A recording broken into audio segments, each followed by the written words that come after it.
আর ওই বৈঠকে যারা বলেছে যে কোরআন না বুঝলে পড়া যাবে না, ওর বাপও বুঝে না, ওকে ডেকে নিয়ে আসেন, আমি তাকে আপনার সামনে দেখাচ্ছি। বড় বড় বিদ্বান যারা, তারা কোরআন মাজিদ কি বুঝেছেন অনেক জায়গাতে ঠিক করতে পারেননি, আল্লাহ আলাম বলে চলে গেছে। আর উনি বলবেন যে কোরআন না বুঝলে পড়তে হবে না? কোন সাহসে সে বলে? আল্লাহ নবী বলছেন, বুখারী মুসলিমের হাদিস, কেউ যদি ছেঁচড়া বেচড়া করে কোনো রকমে যদি পড়ে তাহলে তার ডবল নেকি। হাদিস তো বুখারী মুসলিম। কেন আপনাকে কোরআন মাজিদ পড়া থেকে অনুৎসাহিত করবে? উৎসাহিত করতে হবে।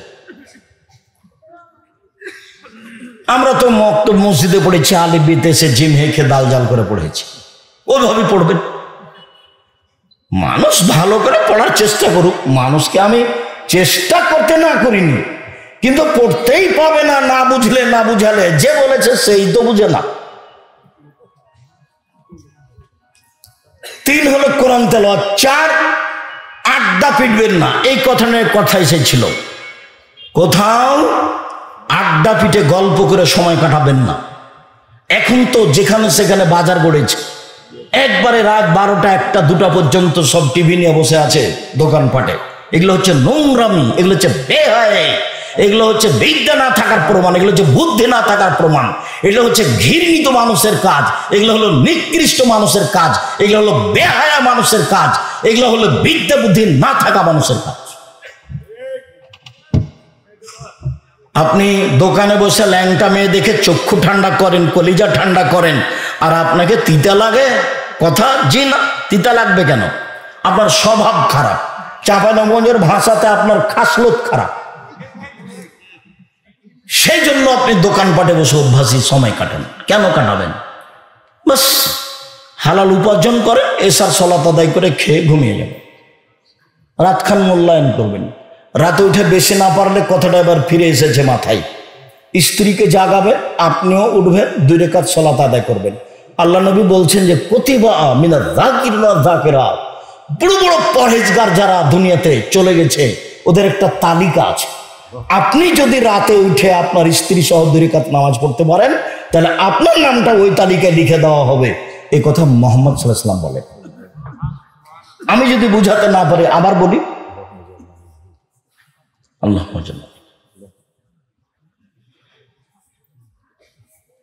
বড় বড় যারা পরহেজগার মানুষ, ওদের একটা তালিকা আছে আল্লাহর কাছে।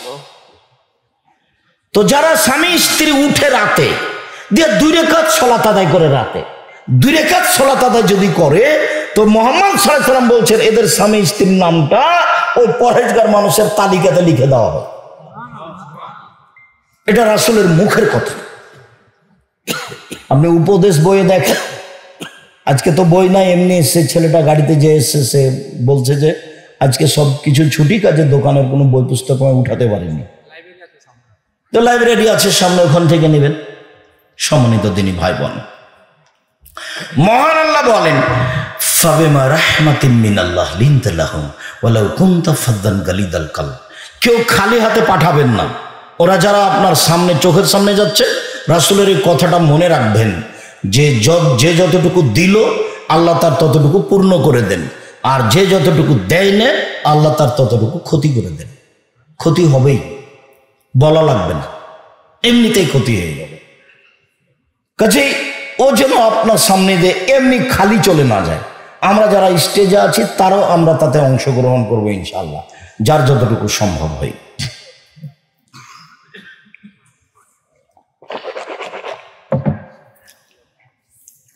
মহান আল্লাহ বলেন ফাবিমা রাহমাতিন মিনাল্লাহ লিনতা লাহুম ওয়ালাউ কুনতা ফাদ্দান গালিদাল কলব লানফাদ্দু মিন হাওলিক। মুহাম্মদ সাল্লাল্লাহু আলাইহি সাল্লাম, আল্লাহর পক্ষ থেকে আপনার উপরে বড় দয়া যে আপনার স্বভাবটা নরম, আপনার চাল চলন নরম। ওয়ালাউ কুনতা ফাদ্দান গালিদাল কলব, যদি আপনি কঠোর কর্কশ স্বভাবের মানুষ হতেন, লানফাদ্দু মিন হাওলিক, তাহলে মানুষ আপনার পাশ থেকে সরে যেত, আপনার পাশে কেউ থাকতো না। আল্লাহর এটা দয়া। তাহলে মনে রাখবেন, যার মুখ খারাপ, যে বউকে গালি দেয়, মানুষকে গালি দেয়, একটুতেই 19-20 একবারে খেপে যায়, একটু সাইকেলটা গাড়ির চাকাটা আর একটা গাড়ির সাথে লেগে গেছে, তো মনে হচ্ছে মানুষও নয়, কুকুরও এত এভাবে কেঁপে উঠবে না। অবাক কথা, তার চরিত্রমূলক কোনো জিনিসই নাই, তো ভাবে খেপে যাচ্ছে। এই যারা গাড়িতে উঠে গাড়ি চালায়, যারা ওই যে টাকা আদায় করার নাম কি, কন্ডাক্টর, এরা যে আচরণ করে 2 টাকা 1 টাকার কারণে, অনেক প্যাসেঞ্জার 2 টাকা 1 টাকার কারণে যেসব আচরণ করে, এই যে ভ্যানওয়ালা, এর ভ্যানটা বাড়ির সাথে ঠেকে গেছে, এমন গালি দিল, এবারে চাপা নামাজের ভাষাতে মন ঠান্ডা করে গালি দিল, জিভ ঠান্ডা করে দিল। একটা আর এক জায়গাতে বেঁধে গেছে তো ও দিল, মানে স্বভাবই নয় এগুলো, একেবারে স্বভাব খারাপ তার, এটা একবারে মুখ বন্ধ রাখতে হবে। আল্লাহ রাসূলকে বলা হলো বাঁচার পথ কি, জাহান্নাম থেকে বাঁচবো কিভাবে, এটা জিজ্ঞাসা। জাহান্নাম থেকে বাঁচবো কিভাবে? তখন বলছি যে আলসেম লিসানাক, মুখখান বন্ধ রাখো, জান্নাত চলে যাবা, জাহান্নাম থেকে বেঁচে যাবো, মুখ বন্ধ রাখো। তো বাড়িতে থাকো, জরুরি প্রয়োজন ছাড়া বাইরে যাবা না, বাড়ির বাইরে যাবা না। দোকানে বসা তো বহুদূরের কথা, দোকানে বসে তো আড্ডা পিটা বহুদূরের কথা। আমি যে একাধিক দিন বলেছি, দোকানে যাবেন, আসসালামু আলাইকুম ভাই, আপনার কাছে লবণ আছে? বলে হ্যাঁ আছে। সরিষার ভালো তেল আছে? হ্যাঁ আছে। তো 250 দেন, তো 1 কেজি লবণ দেন। নেওয়া হয়েছে, টাকা দেওয়া হয়েছে, আসসালামু আলাইকুম, এই পর্যন্ত দোকানের সামনে। আপনি বসে আছেন কেন ওখানে? আর ও তো মনে করছে যে টিভি না চললে সবকে বসানো যাবে না, সবাই চক্ষু ঠান্ডা করবে, ল্যাংটা মেয়েকে দেখবে, কলিজা ঠান্ডা করবে, জান্নাতের মেয়ে ভোগ করবে। জান্নাতের মেয়ে তো অত সহজ নয়। আল্লাহ নবী বলেছেন হজেবাতের নার বিশ্বাস হতো, হজেবাতের জান্নাত দেখবে কারে। জান্নাত ঘেরা আছে নিয়ম নীতি, কষ্ট ক্লেশ ত্যাগ তিতিক্ষা দিয়ে, আর জাহান্নাম ঘেরা আছে মনের ইচ্ছা দিয়ে। মন মতো চলবে যে, নাফসানি খায় সাথ নিয়ে চলবে যে, সে জাহান্নামে যাবে। আপনি দোকানে বসবেন কেন? ওখানে তো ল্যাংটা মেয়ে আছে, ওখানে বসবেন কেন? আল্লাহ বলছেন জান্নাতের মেয়েরা এত সুন্দরী, ওরা এত সুন্দরী, ওরা এত সুন্দরী, ওদেরকে দেখে মনে হবে ঝিনুকের মধ্যে লুকানো মুক্তা। আল্লাহ চ্যালেঞ্জ করে বলেছেন ওদেরকে মানুষ কোনোদিন স্পর্শ করেনি, ওদেরকে জিন কোনোদিন স্পর্শ করেনি। ওদের চক্ষু হবে লম্বা লম্বা, টানা টানা, ডাগর ডাগর। সুন্দরী হওয়ার জন্য যত পথ ঘাট নিয়ম পথ আছে সব তাদের মধ্যে আছে। ওরা জান্নাতের মহিলা, ওদেরকে ভোগ করতে হলে রাসূল সাল্লাল্লাহু আলাইহি সাল্লামের পদ্ধতিতেই জীবন কাটাতে হবে, তাহলে সহজ হবে, তাছাড়া হবে না। এগুলো করে হবে না। সম্মানিত দিনী ভাই বোন, মহান আল্লাহ বলেন আপনি যদি কঠোর স্বভাবের হতেন, আপনার যদি স্বভাব ভালো না হতো, তাহলে মানুষ আপনার পাশ থেকে সরে যেত। শোনেন, মানুষকে মাফ করুন। মানুষ আপনাকে গালি দিয়েছে, মানুষ আপনার সাথে কিছু করেছে, বলেছে, মানুষে বলেছে ও জাদুঘর, মোহাম্মদ জাদুঘর, মোহাম্মদ জাদুকর। মানুষে বলেছে ও হলো গণক, মানুষে বলেছে ও হলো পাগল, ওকে কুকুর লাগিয়ে দে, ধুলা দে। ও বলছে 360 জন মাবুদ নয়, একজন, সপ্তম আকাশের উপরে আছে। ছি ছি ছি ছি ছি, তাকে দেশে রাখা যাবে? ওকে মার, ওকে হত্যা কর, ওকে দেশ থেকে তাড়িয়ে দে। কত যে কে কি বলছে, আপনি সবকে মাফ করে দেন। শুধু মাফ নয়, ওয়াস্তাগফির লাহুম, ওরা আপনাকে গালি দিয়ে যে পাপ করেছে, এখন আপনি আল্লাহকে বলেন আল্লাহ ওরা আমাকে গালি দিয়ে পাপ করেছে, এটা তুমি মাফ করে দাও।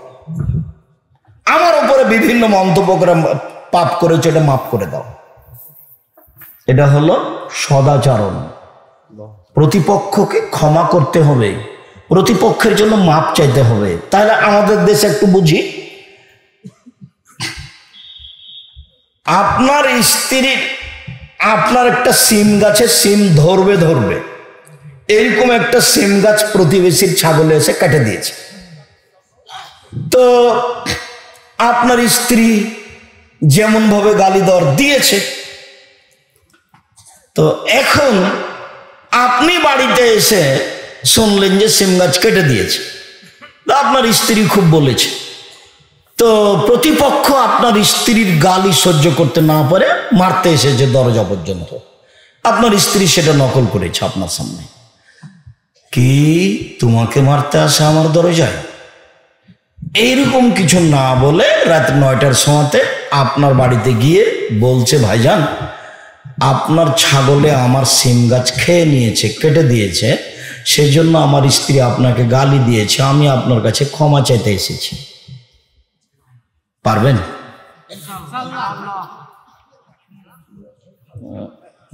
বলছে মাথা খারাপ, তাই বলছে। ঠিক পরিস্থিতিটা আপনি ঠিকই বলেছেন যে মাথা খারাপ, এটা করা যায় নাকি? আমার দরজায় এসছে আমার বউকে মারার জন্য, আমি ছিলাম না বাড়িতে, আমার দরজা আবার আমারই সিম গাছ খেয়েছে, এখন আমাকে গিয়ে তার কাছে ক্ষমা নিতে হবে। আল্লাহ নবী বলছেন যে এটাই নিয়ম।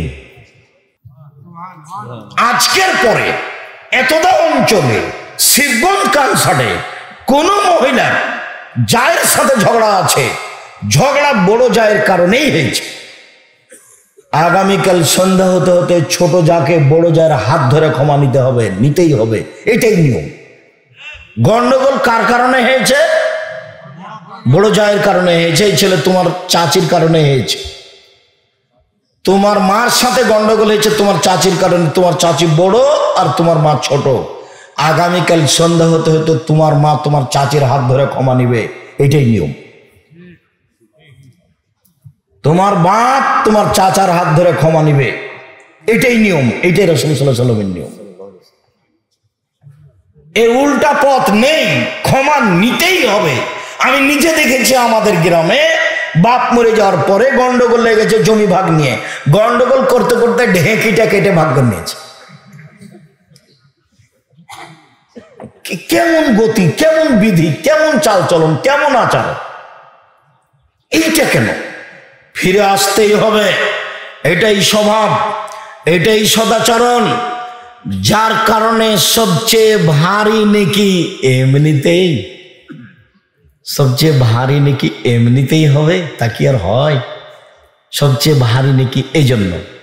যদিও আরেকটা হাদিস তখনই বলতে হতো, ছেড়ে এসেছি, সবচেয়ে ভারী নেকি নয় তাতে, তবে নেকি ভারী, সবচেয়ে ভারী নয়।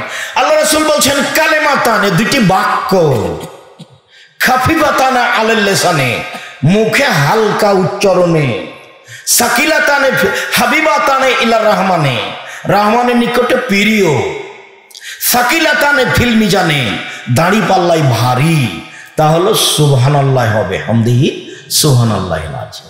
এর যেটা নেকি আছে সেটা ভারী, সুবহানাল্লাহ, আলহামদুলিল্লাহ, লা ইলাহা ইল্লাল্লাহ, আল্লাহু আকবার, এদের যে এইসব বাক্যের নেকি যত ভারী, এসব শব্দের নেকি যত ভারী, সুবহানাল্লাহ ওয়া বিহামদিহি সুবহানাল্লাহিল আযীমের নেকি তার চেয়ে অনেক বেশি বেশি, তবে সবচেয়ে ভারী নয়।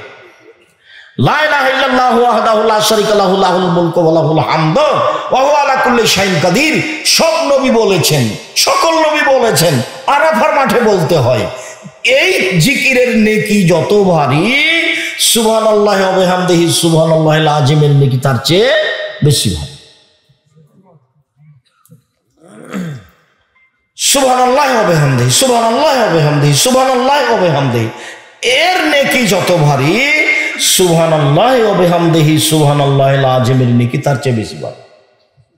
সুবহানাল্লাহি ওয়া আলহামদুলিল্লাহি ওয়া লা ইলাহা ইল্লাল্লাহু আল্লাহু আকবার, এই তাসবির নেকি যত ভারী, সুবহানাল্লাহি ওয়া বিহামদিহি সুবহানাল্লাহিল আযীমের নেকি তার চেয়ে বেশি ভারী। কোনো বার নাই, যে যা পারে বলবে, লুটে নিবে একবার, দুই হাত দিয়ে নেকি লুটে নি, শ্বাস বন্ধ হয়ে গেলে নেকি নেই, যে যা পারে বলো, দিন রাত বলুক, সূরা ইখলাস 3 বার পড়ুক, একবার কোরআন মাজিদ পড়লে যা নেকি হয় তাই হবে। পড়েন, আপনাকে কে ঠেকাচ্ছে? আমি তো বলেছিলাম সকালে 3 বার পড়বেন, বিকালে 3 বার পড়বেন, তা আপনি টিকতেই পারেন না। আপনি একদিন বলছিলেন, তখন আপনার নাতি দৌড়িয়ে এসে, পোতা দৌড়িয়ে এসে বলছে, দাদা আপনাকে দাদি ডাকে, দাদি ডাকে, দাদি দেখ, আপনি পড়া বাদ দিয়ে ছুটে চলে গেলেন। কই, আপনি তো টিকতে পারেন না। টিকা তো খুব কঠিন, টিকতে হবে।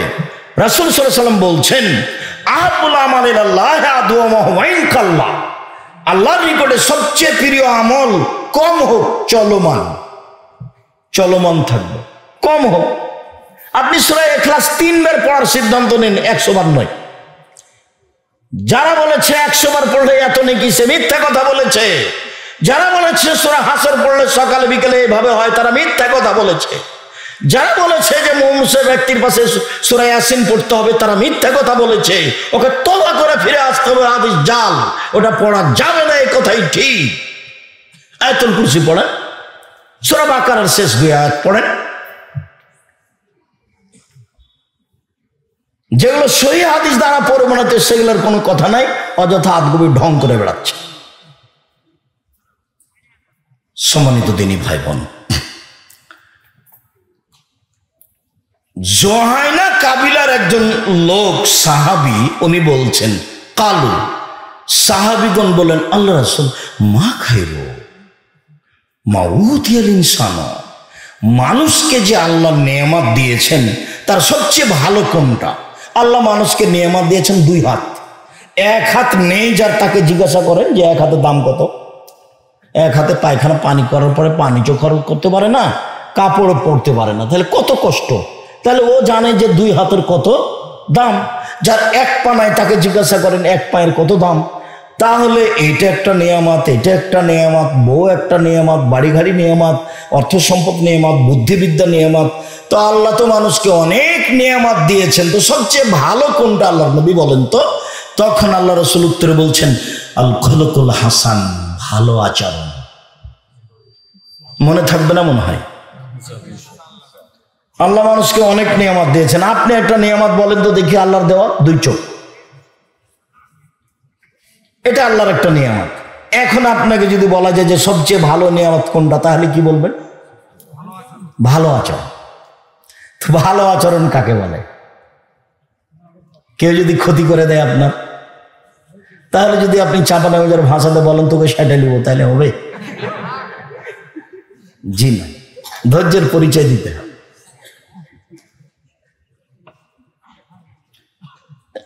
আজ থেকেই পরিবর্তন হতে হবে, আজ থেকেই। এবং মনে করতে হবে যে ইবাদতের জগতে এটা হলো সবচেয়ে ভারী নেকির ইবাদত, বিচার এটা হলো সবচেয়ে ভারী। আল্লাহর নবীকে জিজ্ঞাসা করা হলো, আল্লাহ নবী সবচেয়ে ভালো নিয়ামত আল্লাহ যেটা মানুষকে দিয়েছেন সেটা কি? তখন আল্লাহ রাসূল উত্তরে কি বললেন? ভালো আচরণ। মনে থাকে যেন। নওয়াস ইবনে সামান রাদিয়াল্লাহু তাআলা আনহু বলেন যে আমি আল্লাহ রাসূলকে জিজ্ঞাসা করলাম, আল্লাহ রাসূল মাল বিররু ওয়াল ইসমু, পাপ কি জিনিস, নেকি কি জিনিস? আল্লাহ রাসূল বলেন তো একটু, পাপ কাকে বলে, নেকি কাকে বলে? বলেন পাপ কি জিনিস, নেকি কি জিনিস বল। তখন আল্লাহ রাসূল বলছেন আল বিররু হুসনুল খুলুক, নেকি হলো ভালো আচরণ। কই আল্লাহ রাসূল তো বললেন না নেকি হলো হজ, কই আল্লাহ রাসূল তো বললেন না নেকি হলো তাহাজ্জুদ। তাহাজ্জুদ তো নেকির কাজ, হজ তো বড় নেকির কাজ। কই আল্লাহ রাসূল তো বললেন না নেকি হলো রমজানের সিয়াম, অথচ সিয়াম বড় নেকির কাজ। কই আল্লাহ রাসূল তো বললেন না যে নেকি হলো কোরআন তেলাওয়াত, অক্ষর প্রতি 10 নেকি হয়, তা আল্লাহ রাসূল তা বললেন না। জিজ্ঞাসা কি ছিল বলেন তো দেখি? পাপ কি জিনিস আর নেকি কি জিনিস? উত্তরে আল্লাহ রাসূল কি বললেন? ভালো আচরণ। এবার বলি যে ভালো আচরণ দিয়ে সবচেয়ে দামি জান্নাত পাওয়া যায়, ভালো চাল চলন দিয়ে সবচেয়ে দামি। আবু মালিক আশআরী রাদিয়াল্লাহু তাআলা আনহু বলেন রাসূল সাল্লাল্লাহু আলাইহি ওয়াসাল্লাম বলেছেন ইন্না ফিল জান্নাতে গোরাফান ইউযার জাহিরুহা মিন বাতিনিহা বাতিনুহা মিন জাহিরিহা, জান্নাতে কতগুলি দামি দামি ঘর আছে, খুব উন্নত মানের পদার্থ দিয়ে তৈরি, খালি টক টক টক টক করছে, ঝকঝক ঝকঝক করছে। তো সাহাবীগণ বলছেন লেমান হাজিহি, এত দামি ঘর কে পাবে আল্লাহ রাসূল? এত দামি ঘর, এত দামি জান্নাত কে পাবে? তখন আল্লাহ রাসূল বলছেন লেমান আলানাল কালামা, যার ভাষা নরম, স্বভাব ভালো সে পাবে, যার খাসলত ভালো সে পাবে।